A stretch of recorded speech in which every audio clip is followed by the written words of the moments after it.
দীর্ঘ অপেক্ষার পর অবশেষে 15 অক্টোবর সই হতে যাচ্ছে ঐতিহাসিক জুলাই সনদ। আজকে বিকেলে ঐক্যমত্য কমিশনের সভায় নেওয়া হয় এই সিদ্ধান্ত। তবে দীর্ঘ 8 মাস সংলাপ করে চূড়ান্ত সমাধান টানতে না পারলেও নিজেদের ব্যর্থ মনে করছে না সরকার।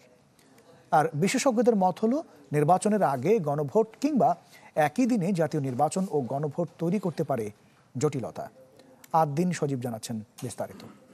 নায়াসিনামাইড ও স্যালিসাইলিক সমৃদ্ধ লিলি ফেস ওয়াশ যা ফেসের ডেড স্কিন সেল দূর করে দেয় দ্বিগুণ ফাস্টার ব্রাইটেনিং। অতিক্রম করে এক জায়গায় পৌঁছতে পারবো। জুলাই গণঅভ্যুত্থানের আকাঙ্ক্ষার আলোকে রাষ্ট্র সংস্কারে 8 মাস ধরে চলে জাতীয় ঐকমত্য কমিশনের সংলাপ। কিন্তু যে রাজনৈতিক দলগুলোকে রাজি করাতে এত দীর্ঘ আলোচনা, শেষ দিনেও একমতে পৌঁছাতে পারেনি তারা। জুলাই সনদ বাস্তবায়নে গণভোটে সম্মত হলেও দিনক্ষণ নিয়ে একমত নয় দলগুলো। জাতীয় নির্বাচনের দিনই গণভোট চায় বিএনপি সহ কিছু দল, আর জামাত, এনসিপি সহ কয়েকটি দল নির্বাচনের আগেই গণভোটের পক্ষে। জায়গায় পৌঁছতে পারবো। ব্যাপক আলোচনা ও বিশেষজ্ঞদের মতামত নেয়ার পরেও চূড়ান্ত সমাধানে পৌঁছাতে না পারা নিয়ে মিশ্র প্রতিক্রিয়া নানা মহলে। আমি মনে করি যে ইউনিট সরকারের এটাই বেস্ট অ্যাচিভমেন্ট। ব্যর্থ তখনই হবে যদি আপনি একজনের হাতে দায়িত্ব ছেড়ে দেন। বাস্তবায়নের দায়িত্বটা সবার। বিএনপি, জামাত, বাংলাদেশের 49টা রাজনৈতিক দল, বাংলাদেশের সুশীল সমাজ, প্রতিটা নাগরিক কে আপনি সাথে নিতে হবে। তবে এই রাষ্ট্রবিজ্ঞানী বলছেন, একই সাথে গণভোট ও নির্বাচনের ব্যবস্থাপনা কতটা পেরে উঠবে নির্বাচন কমিশন তা নিয়ে সন্দেহ আছে। কিছু ঝামেলা হতেই পারে।